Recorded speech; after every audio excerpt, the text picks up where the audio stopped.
La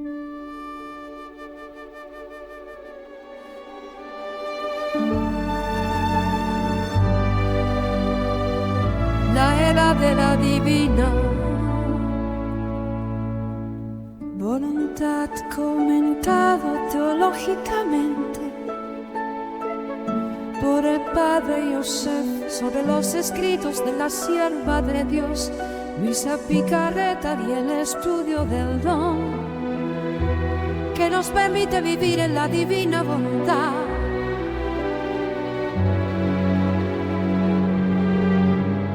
Bienvenidos hoy, amigos en fe, con la guía del padre Joseph Giannuzzi. Exploremos el don que transforma al vivir la sierva de Dios Luisa Picarreta. Sus escritos nos llevan a la verdad eterna.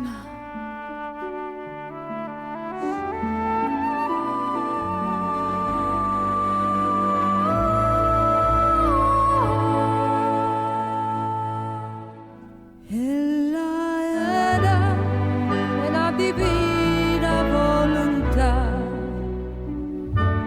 el amor de Dios siempre nos guiará por la senda de Luisa, en Dios confiar.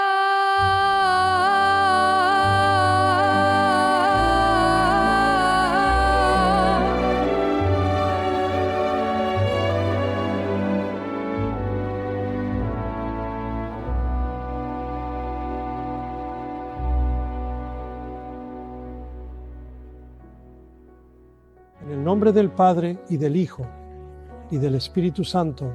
Amén. Juntos oremos como Jesús nos enseñó. Padre nuestro, que estás en los cielos, santificado sea tu nombre. Venga tu reino. Hágase tu voluntad, en la tierra como en el cielo. Danos hoy nuestro pan de cada día, y perdona nuestras ofensas, como también nosotros perdonamos a los que nos ofenden. Y no nos dejes caer en la tentación, mas líbranos del mal. Amén. En el nombre del Padre, y del Hijo, y del Espíritu Santo. Amén. Muy bien. Comencemos con el estado de los asuntos en la Iglesia hoy en día, en relación con Luisa, su causa, y las respuestas recientes que ofrecía a los fieles al respecto. Estamos viviendo en tiempos que han sido profetizados por Nuestra Señora de Akita, Japón, donde ella dijo que habrá obispo contra obispo, cardenal contra cardenal. Ahora la Iglesia está reinando en confusión. Es la verdad, y no digo esto de ninguna manera para desanimarte. Solo lo digo para que estés al tanto de las cosas que suceden. Y cuando ocurran, para que no te escandalices, sorprendas o alarmes por ello.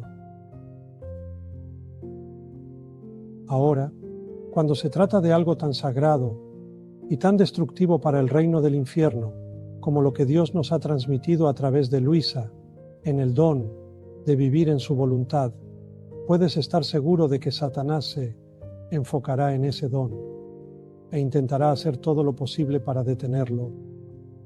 Ahora Satanás es muy astuto. No se te enfrentará directamente si sabe que estás catequizado y conoces la fe, y te dirá que no creas en Dios porque es una pérdida de tiempo. Entonces, ¿qué intenta hacer? Usar a Dios para hacerte cumplir su propia voluntad, es decir, la voluntad de Satanás. ¿Cómo puede hacerlo? Bueno, veamos lo que hizo con Adán y Eva. Usó a Dios para engañarlos. Dijo, ¿qué les dijo Dios? Y Eva dijo, ¿sabes? Nuestros ojos no participarán del fruto prohibido. Ahora, Dios nunca le dijo esto a Eva, se lo dijo a Adán, y Adán se lo dijo a Eva. Y luego, ¿qué dijo Satanás? Oh, ese anticuado, no sabe de lo que está hablando. La razón por la que no quiere que participes del fruto del árbol del conocimiento del bien y del mal es porque si conoces ambos lados, tus ojos se abrirán y serás como Dios y podrás decidir por ti mismo. Pero hasta que lo hagas, estás en la ignorancia, estás obedeciendo ciegamente y ni siquiera sabes lo que hay afuera.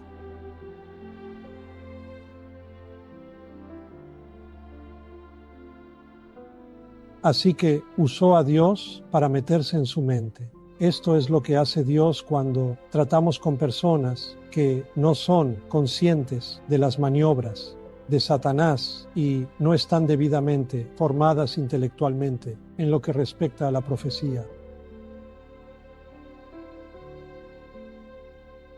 La profecía es algo que creo es el carisma más descuidado, del que habla San Pablo en su carta a los Corintios. Él la pone en segundo lugar, la profecía. Segundo lugar de todos los dones, el primero es apóstoles, luego profecía. Y es el carisma más descuidado en la Iglesia hoy en día, y siempre ha sido el carisma más descuidado, creo, desde la época de Jesús. Porque, y Jesús también lo dice, Él dice, ustedes persiguen a los profetas, Jerusalén, Jerusalén. Es porque la mayoría de las personas no cultivan o no le piden a Dios el don del discernimiento. Para entender la profecía, tienes que tener el don del discernimiento. Tú lo tienes. Y la profecía requiere, en primer lugar, receptividad a la palabra de Dios, afinando los oídos a su voz, discerniendo la voz del pastor. Si no puedes discernir la voz del pastor del ruido de los medios, vas a estar desorientado. Y esto es lo que Satanás usa hoy, los medios de comunicación, y usa a personas en la iglesia para alejarnos de Cristo, y ni siquiera saben que están haciendo eso. Algunos pensarán que están defendiendo la causa, mientras al mismo tiempo condenan lo que Dios les está dando a ellos y a nosotros.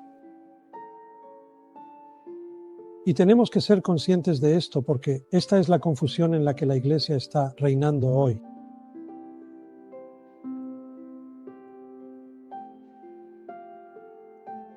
Entonces, ¿cómo sabemos a quién acudir en este estado de confusión cuando tienes personas en un lado del espectro que son extremadamente conservadoras, hasta el punto de rechazar el Vaticano II y rechazar al Papa Francisco, y a aquellos que son extremadamente progresistas, que están defendiendo el sacerdocio femenino, hasta denunciar la jerarquía?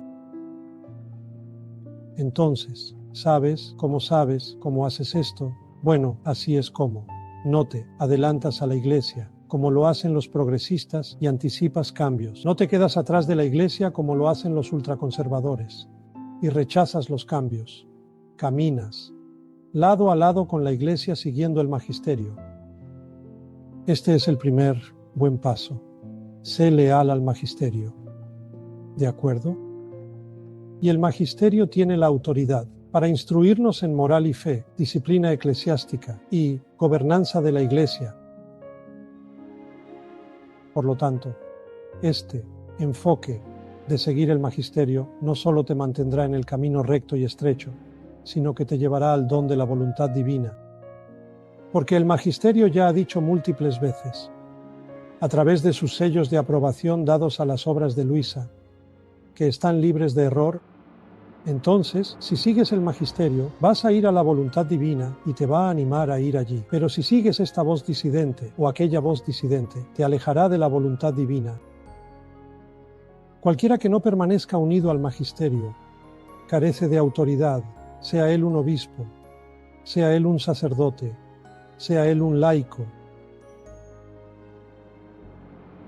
Una vez que te separas de Roma, que es el magisterio, estás por tu cuenta. Y esta es la regla de oro a seguir. Ya sabes, la regla de oro a seguir.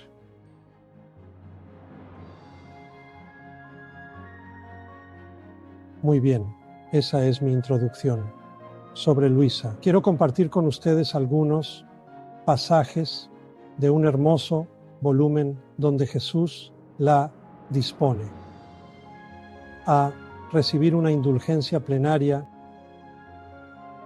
y así es como lo hace. Le pide que se confiese con él uno a uno.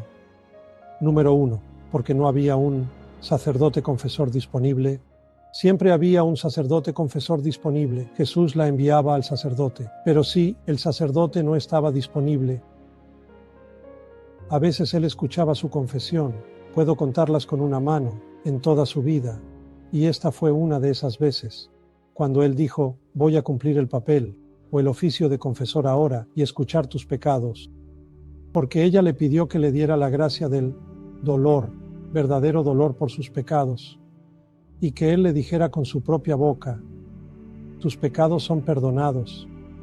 Está bien.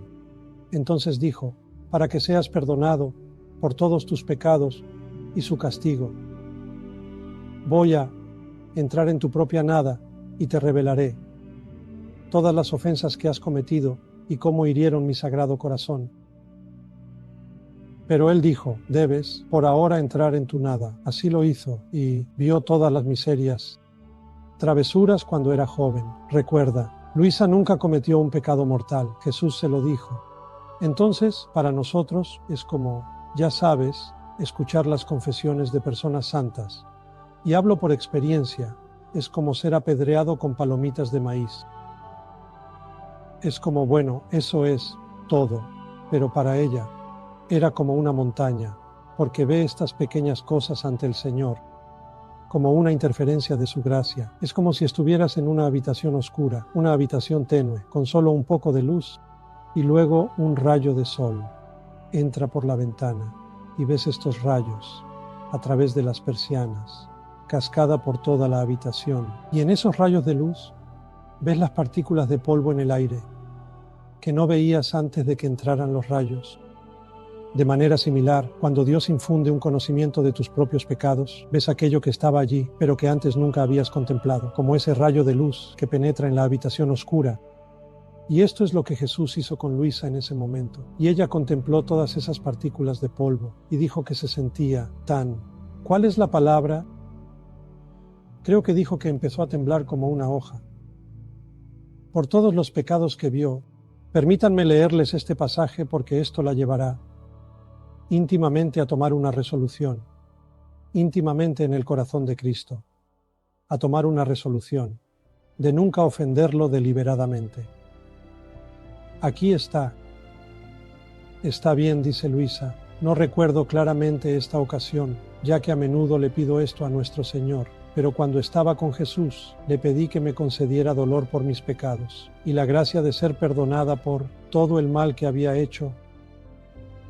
Llegué al punto de decir que solo cuando Él lo hubiera hecho estaría satisfecho, es decir, cuando lo escuchara decir con sus propios labios: te perdono todos tus pecados. Y una mañana, el bendito Jesús, que no sabe negarnos lo que es bueno para nuestro propio bien, apareció y dijo: esta vez yo mismo deseo cumplir el oficio del confesor. Confesarás todos tus pecados ante mí, y en el acto en que lo hagas, te haré entender, uno por uno, los dolores que tus ofensas causaron a mi corazón, y a través de tu comprensión, tanto como sea posible para una criatura, de lo que es el pecado, para que puedas resolver morir, antes que ofenderme. Por ahora, entra en tu nada y recita el acto de contrición. Y ella escribe: al entrar dentro de mí misma, pude ver toda mi miseria y mis actos traviesos, por lo que temblé como una hoja ante la presencia de Dios. Me falta la fuerza para pronunciar las palabras del acto de contrición, y si el Señor no me hubiera infundido una nueva fuerza, diciéndome: no temas. Sí, soy juez, también soy padre, ten valor, continuemos. Me habría quedado allí sin pronunciar una palabra, así que dije el confite o el acto de contrición. Todo avergonzado y humillado, como me veía cubierto de pecados, de un vistazo, vi el mayor de todos que había ofendido a nuestro Señor, que era el orgullo.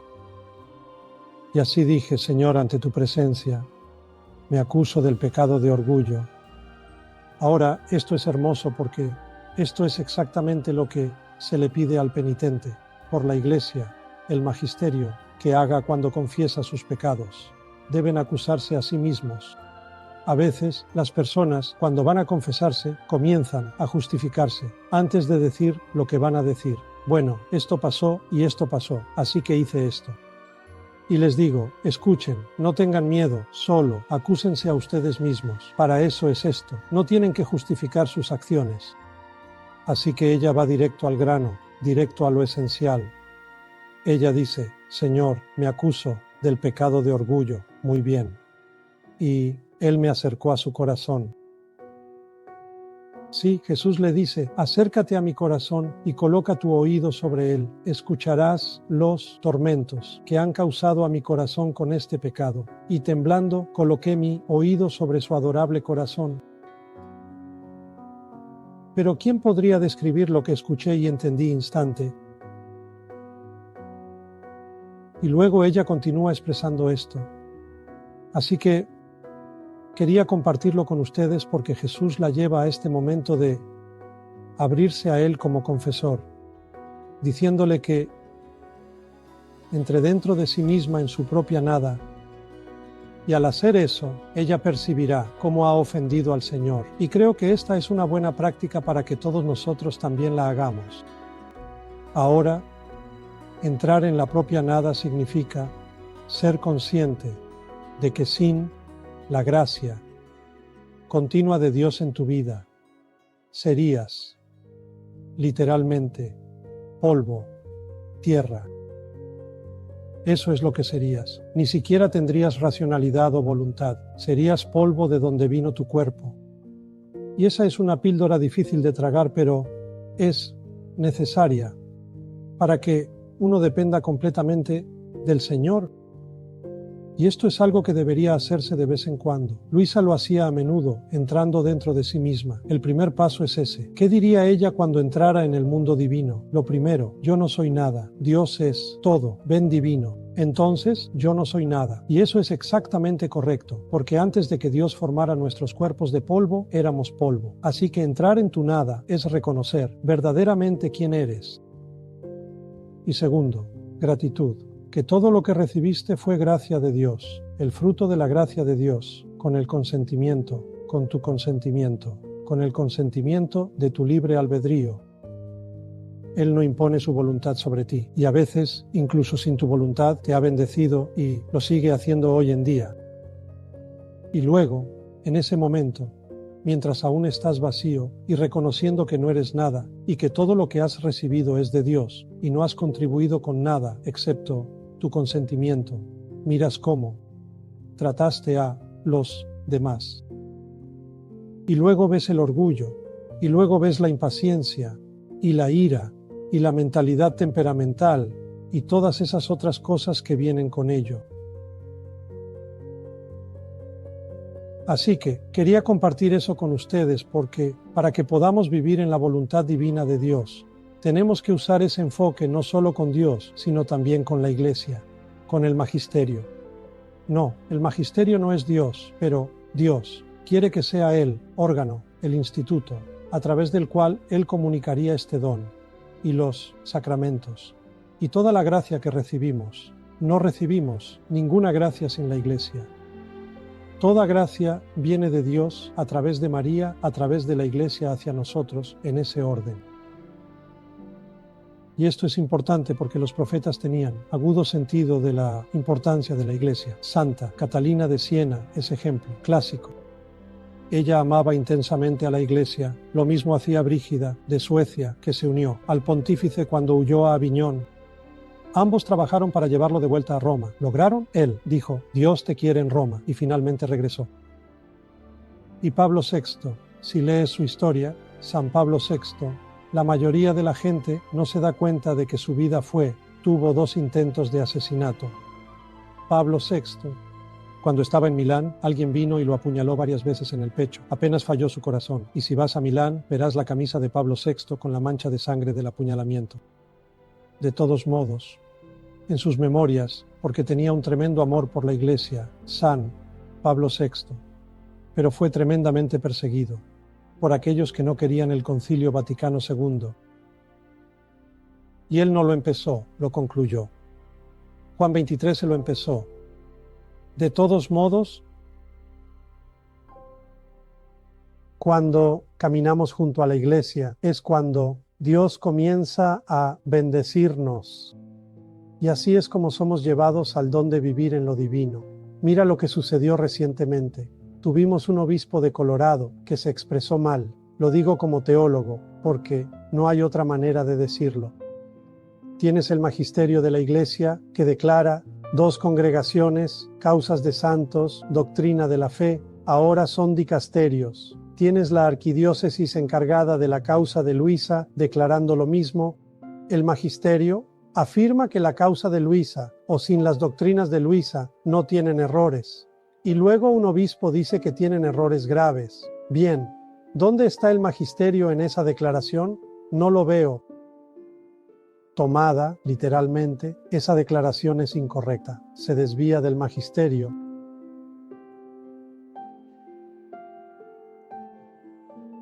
Pero por caridad, si uno lo entendiera, como no refiriéndose a los escritos originales en italiano de Luisa, sino a las traducciones que no son oficiales, entonces podría decir, bueno, entonces podría ver que tienen algunos errores graves si se malinterpretan, a lo cual están expuestas.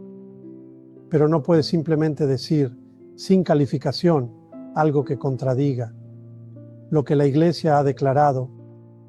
Y es por eso que tenemos que adherirnos al magisterio, mantenernos cerca del magisterio. Sí, muy bien. ¿Qué más me gustaría compartir con ustedes?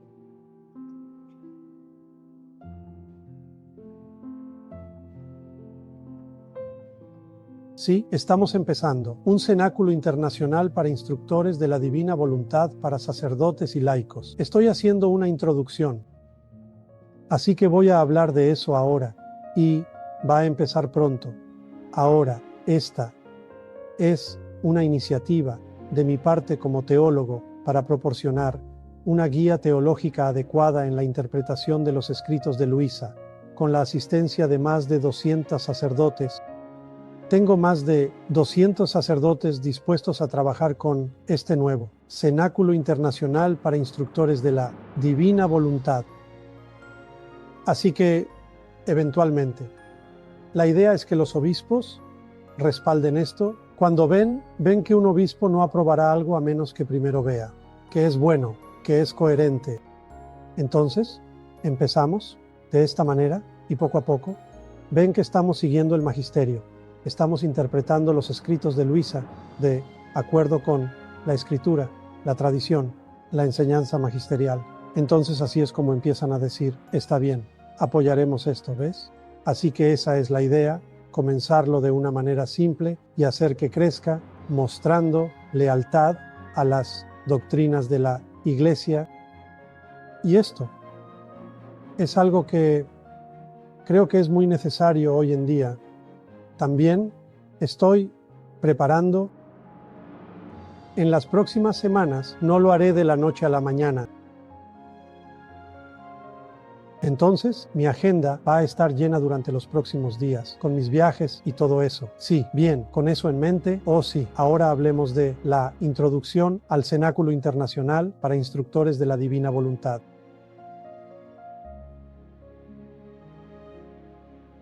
Mientras busco esto, voy a compartir contigo. ¿Alguna pregunta mientras tanto?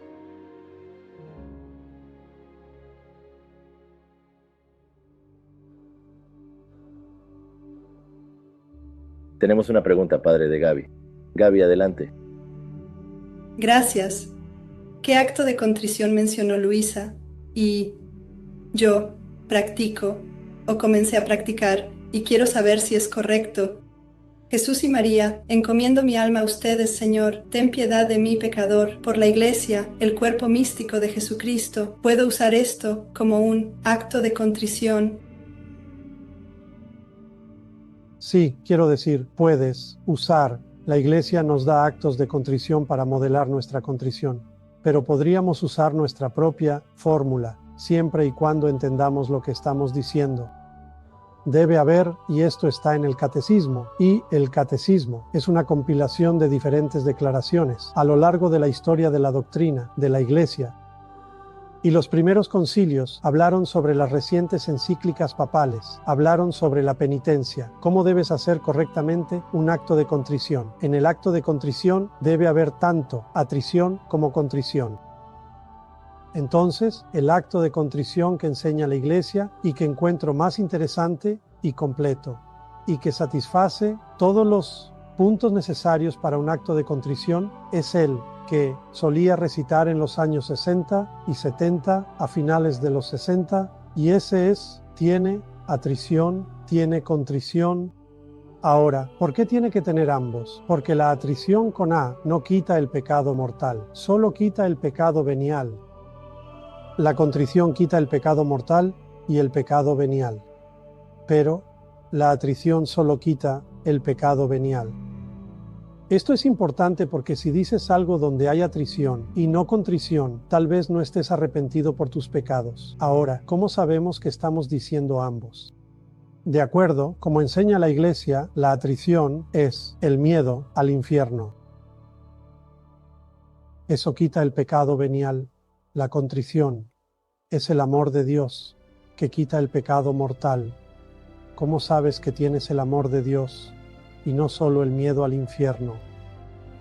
Y luego la Iglesia explica esto también: una resolución.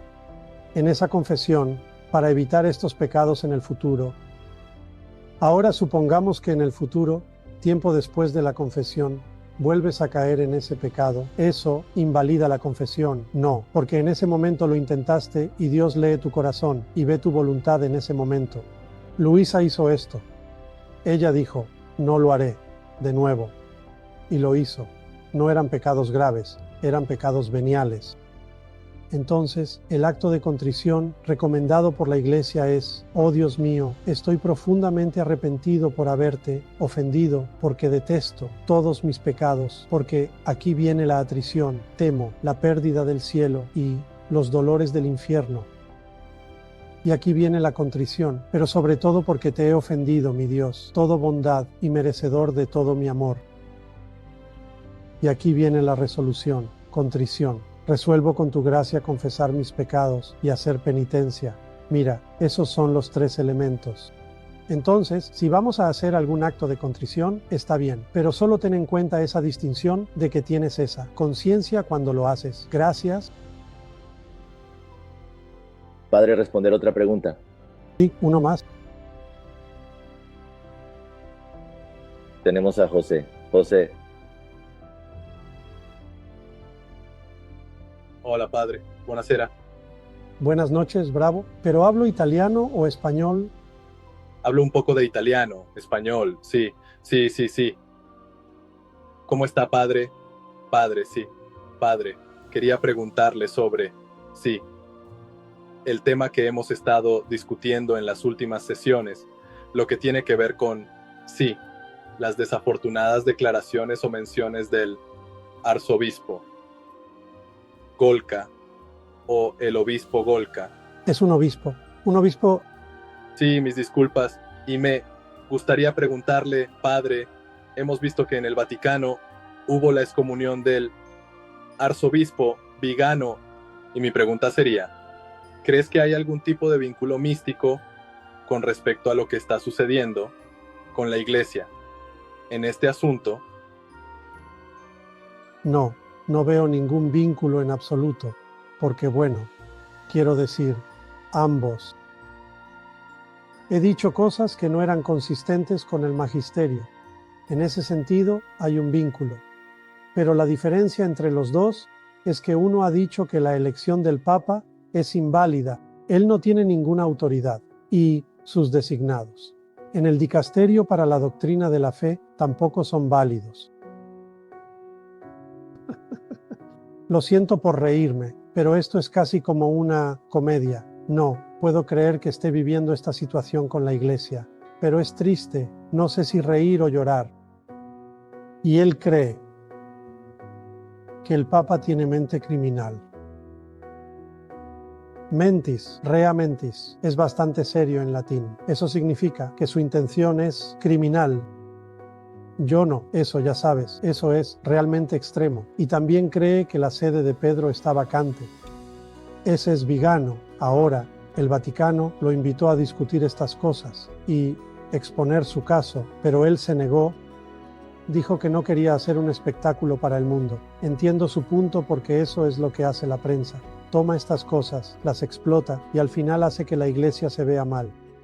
Pero si se hizo a puerta cerrada, sabes cómo se habría hecho.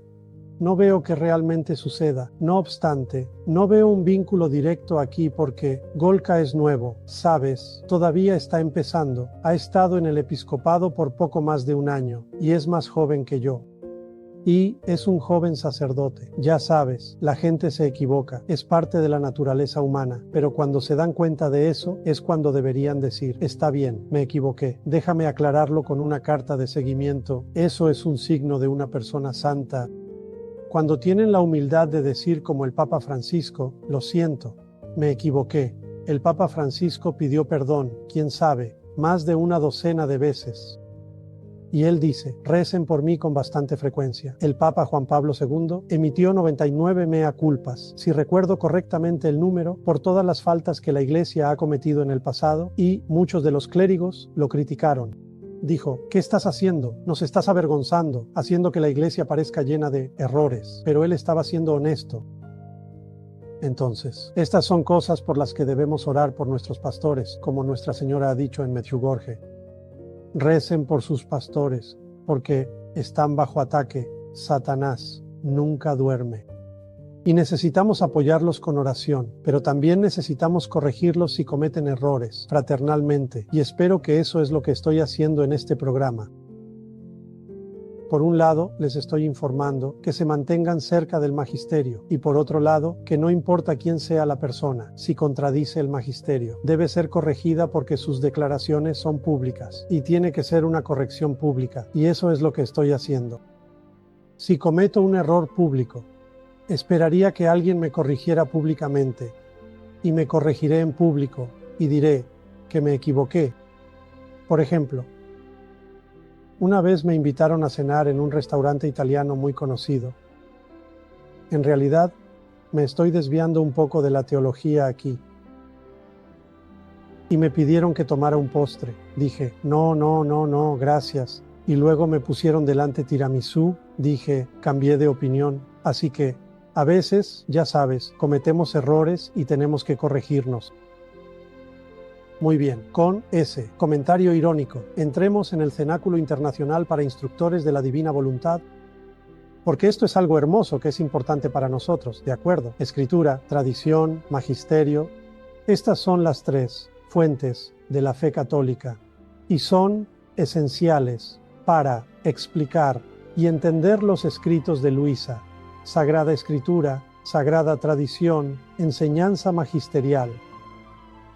2000 años de teología cristiana también están presentes en los escritos de Luisa, y hablo como alguien que ha tenido que defenderlos ante la facultad de profesores en la Universidad Pontificia que estaban versados en teología patrística griega, teología escolástica latina y teología de ressourcement. Así que encuentras en los escritos de Luisa todas estas tres teologías, la patrística, la escolástica y la de ressourcement. Ahora, no les estoy pidiendo que se conviertan en teólogos, pero lo que estoy diciendo es que deben tener en cuenta que todo lo que dice Luisa es patrístico, respaldado por 2000 años de teología de ressourcement escolástica patrística, y lo demuestro en mi disertación doctoral. Eso es lo que hace un capítulo dedicado a teología patrística. Compara la patrística con Luisa. Otro capítulo trata escolástica. Compara la escolástica con Luisa. Otro capítulo trata ressourcement. Compara el ressourcement con Luisa. Ella obtiene sobresalientes en todo. ¿De acuerdo? Entonces, parte de esta lección también es exponerles el refuerzo escolástico patrístico, para que sepan cómo decirle a la gente que este comentario o enseñanza de Luisa en realidad proviene de los escritores griegos, los padres patrísticos, Esta expresión de Luisa proviene de escritores escolásticos, Tomás de Aquino, Buenaventura, Bernardo de Claraval, Don Escoda, y luego esta cita proviene de los teólogos del Ressourcement, ya sabes, como Yves Congar, y Ratzinger, y de Lubac, y Danielou, y Baltasar, y Wojtyla, y la lista continúa. Así que hablaré, por lo tanto, en estas lecciones de varios pasajes de Luisa e identificaré cómo pueden estar directamente vinculados a estas enseñanzas teológicas que la Iglesia ha aprobado. Y estos teólogos que mencioné, algunos de ellos van al este, como Máximo el Confesor, Simeón el Nuevo Teólogo, o Dame a Palamas, y la lista continúa. Está bien.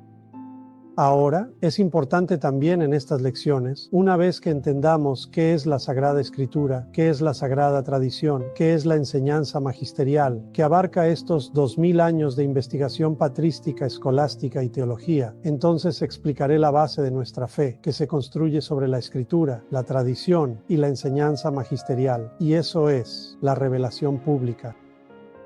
Entonces tienes la base, la Sagrada Escritura. Luego tienes la Sagrada Tradición como una pirámide. Luego tienes la enseñanza magisterial. A todas estas tres se les llama revelación pública, una revelación pública de Cristo. Pero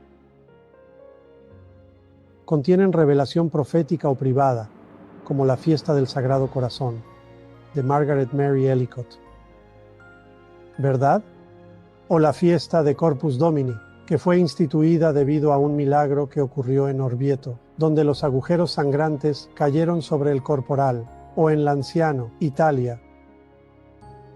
El Papa Urbano instituyó la fiesta en honor a un milagro eucarístico, sin relación con la revelación pública. Estos son eventos posteriores a la única revelación pública de Cristo, que ocurrió cientos de años después, a través de una manifestación a un sacerdote. Un evento como un milagro, un mensaje como una aparición, podría ser una revelación como un nuevo día de fiesta, que fue la revelación del Sagrado Corazón, o la revelación de la Divina Misericordia, a través de Faustina, que el Papa Juan Pablo II hizo parte del Martirologio Romano, una fiesta universal en la Iglesia Católica Litúrgica. Debemos entender cómo encajan los escritos de Luisa en esta pirámide. Tienes la Sagrada Escritura, la tradición, el magisterio, que constituye la única revelación pública de Cristo, y esa única revelación pública también incorpora dentro de sí revelaciones privadas, también conocidas como revelaciones proféticas, que incluyen los escritos de Luisa. Estas revelaciones proféticas son todas posbíblicas, no añaden nada a la única revelación pública de Cristo. Y es importante decirlo porque, aunque no añaden nada, explican cuál es la diferencia. Agregar algo es completarlo, está incompleto. Sin esta adición, no podemos decir eso sobre la revelación pública de Cristo. Es completa en sí misma, pero no se nos ha revelado explícitamente. Así que, aunque Cristo contenía todo, y compartió todo lo que necesitaba ser compartido, o reveló todo lo que necesitaba ser revelado, aún no había sido completamente explícito en la época de Cristo. Entonces Cristo no explicó todo lo que enseñó. Incluso le dice esto a Luisa. Dijo, si hubiera enseñado sobre la divina voluntad como te lo estoy diciendo, la gente no me habría entendido. Ni siquiera entendían muy bien la espiritualidad, mucho menos la teología, así que les voy a hablar de alta teología, cuando ni siquiera pueden entender lo más básico. Él dijo, si lo hubiera hecho, los habría confundido y se habrían ido confundidos. Así que les hablé en su nivel de comprensión, que era muy poco, muy bajo, poco, nivel bajo, nivel de comprensión, de poco entendimiento. Bajé a su nivel para encontrarlos, donde pudieran entenderme. Al igual que María, bajó al dialecto francés para hablar con Bernadette en su idioma comprensible. Así como Jesús descendió al dialecto apuliano de Luisa de forma comprensible, así es como trabaja Dios. Pero tomó 2000 años de teología encontrar las adecuadas, la comprensión de la distinción entre las tres personas y la única naturaleza de Dios. Los apóstoles. El Papa Juan Pablo II habla sobre esto en la entrevista Umbral del Tercer Milenio. Él dice que los apóstoles no sabían, sabemos hoy, distinciones de personas y naturaleza, las palabras no existían, la teología no existía. No entendieron la distinción de sustancia y forma en la transubstanciación Eucaristía. Así que Tomás de Aquino afirma que hoy sabemos más de lo que sabían los primeros padres Iglesia, y eso es un hecho. Entonces, tomó 2000 años para que la Iglesia madurara y desarrollara la terminología y comprensión adecuadas en teología para que Cristo finalmente dijera, ahora sí revelo esto. Ellos pueden entenderlo. Y esta es una de las razones por las que Cristo preservó esto durante todos estos siglos y milenios, porque no seríamos mental e intelectualmente capaces de entenderlo. Ahora tenemos todas estas enseñanzas morales, enseñanzas espirituales, enseñanzas teológicas, declaraciones doctrinales, donde ahora podemos encajarlas dentro de este paradigma de la teología de ressourcement, que incluye tanto la teología patrística como la escolástica. Así es como los escritos de Luisa pueden ser comprendidos adecuadamente. Si solo lo entendemos en los términos occidentales del escolasticismo, no lo aceptarás, porque habla de cosas que no están en el escolasticismo, como la divinización. Si solo hablas de ello, en términos de teología patrística, que no habla sobre las diferentes manifestaciones de la gracia que los escolásticos compartimentaron, tampoco lo entenderías. Entonces necesitas la teología patrística y escolástica, y juntas se conocen como teología de ressourcement para entender la teología presente ahora. El ressourcement no comenzó hasta hace 170 años, después de lo cual la voluntad divina comenzó a ser revelada, ¿ves? Así que Dios esperó este desarrollo de la teología, antes de que finalmente nos diera este regalo para entenderlo. Así que comparto con ustedes la revelación pública, la revelación privada o profética. No me gusta la palabra revelación privada. Tampoco el cardenal Joseph Ratzinger, tampoco lo hizo él, y lo afirma en un prefacio de un libro, publicado por un amigo mío, que estudió conmigo en Roma llamado Niels Christian. Y él afirma que deberíamos reconsiderar la palabra privada con revelación profética, porque privada hace que suene como si fuera solo para ti. La revelación privada siempre está destinada no solo a una persona, sino a otros, ¿ok? Y en este curso te proporciono los recursos, no solo mi enseñanza, te daré libros. Te referiré a lugares donde puedes comprar libros, descargar libros, para tener esto a tu alcance, de modo que cuando enseñes puedas referirte a estos pasajes. Entonces, durante el curso, primero les pediré que obtengan ciertos recursos. Y luego comenzamos con una clase con estos recursos para que puedan resaltar, marcar o anotar estos pasajes de los recursos, compartiendo con ustedes. También me referiré a pasajes de las Sagradas Escrituras, donde se alude a esta explicación. Ese es el Espíritu Santo y su trabajo de explicar lo que Cristo reveló implícitamente. Y eso es Juan capítulo 16, el Evangelio de Juan capítulo 16, versículo 12, el Catecismo Católico, artículo 66, la segunda oración, y así sucesivamente. Luego hablaré cómo se desarrolla la teología, y cómo los escritos de Luisa son desarrollo de la doctrina, desarrollo de la teología. El cardenal Juan Henry Newman habló sobre el desarrollo de la doctrina en la Iglesia. De nuevo, el desarrollo no añade nada a la única revelación pública de Cristo, sino que la explica algo así como, y uso este ejemplo a menudo, un roble dentro de una bellota. El roble no añade nada a la bellota, pero surge de ella como una nueva creación, pero estaba en potencia en la bellota, y todo lo que recibía venía de la bellota. La bellota es la revelación pública, y el roble es la revelación privada.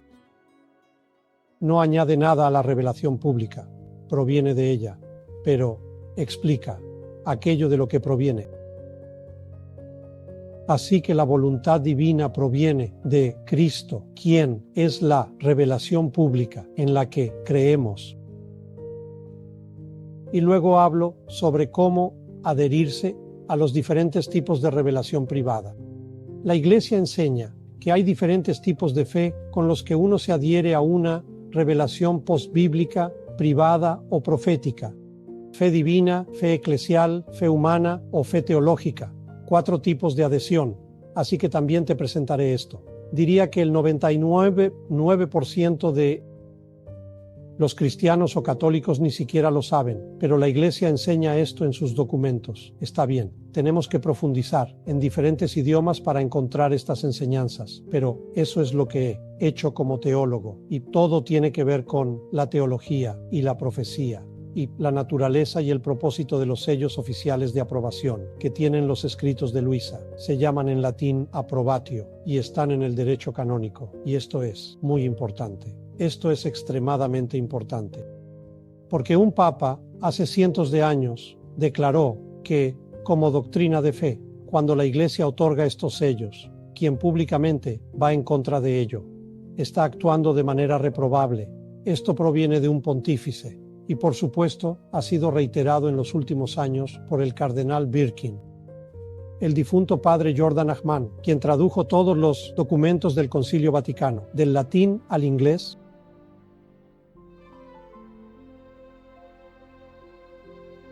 Luego hablo sobre las revelaciones postbíblicas de Luisa aprobadas eclesiásticamente. Después de establecer esta base, nos dedicamos a abordar directamente los escritos de Luisa, sin desviarnos nunca de lo que acabamos de tratar.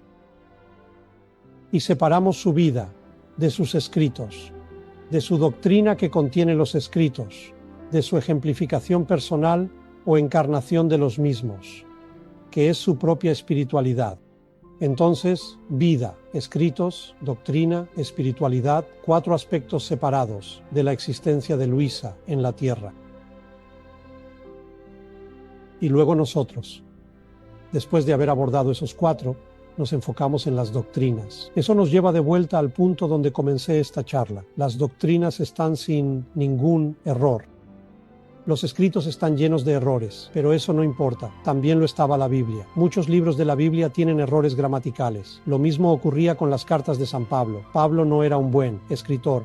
Él escribió fragmentos. A veces comenzaba una oración, nunca la terminaba, como en 2 Tesalonicenses, cuando habla del hombre de la iniquidad. Nunca termina esa oración, pero estaba tremendamente dotado de doctrina. Tenía todos los dones, y él lo dice.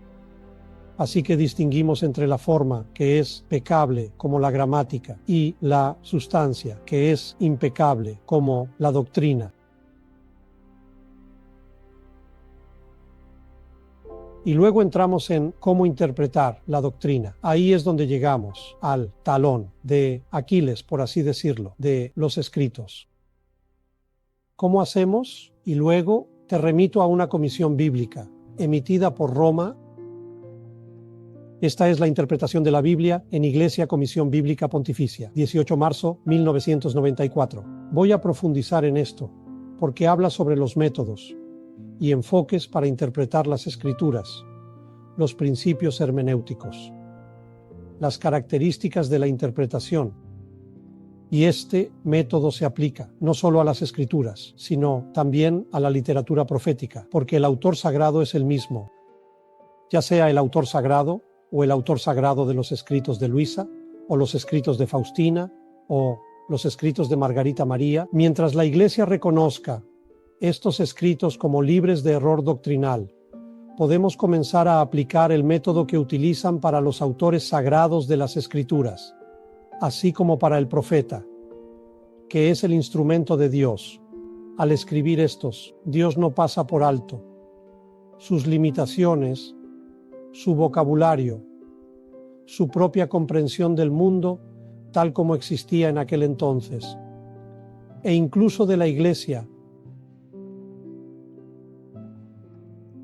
Y también me referiré a otros trabajos sobre cómo interpretar adecuadamente las Sagradas Escrituras, como la encíclica Divino Afflante Spiritu del Papa Pío XII, así como la Dei Verbum del Concilio Vaticano II. Todo esto es sobre cómo interpretar adecuadamente los escritos de los autores sagrados. Y luego, también abordo la formación espiritual e intelectual y su importancia, cuando se trata de interpretar los escritos de Luisa, y los métodos históricos, la analogía canónica de la fe Es decir, no puedes leer una línea de Luisa separada del contexto completo de sus escritos. Lo mismo con las Sagradas Escrituras. No puedes usar frases sueltas. Thank you, Father. Grazie, Padre. Grazie a Grazie. See you later. Thank you, Father. God bless. Thank you, Father. Buonasera. Que la bendición de Dios Todopoderoso descienda sobre ustedes y permanezca con ustedes siempre, en su voluntad, en el nombre del Padre, y del Hijo, y del Espíritu Santo. Amén.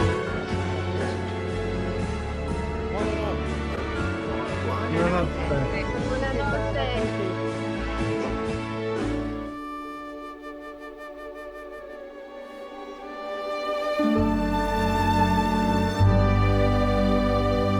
La era de la divina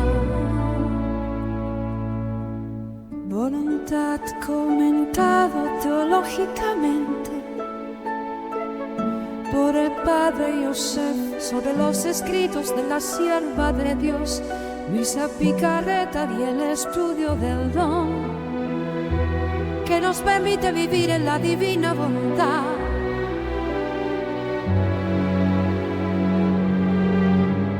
Bienvenidos hoy, amigos en fe, con la guía del Padre Joseph Giannuzzi.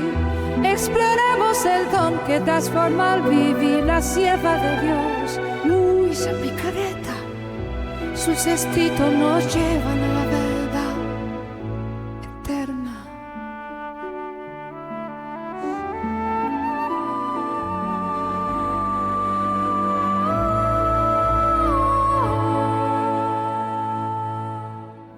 En la era de la divina voluntad,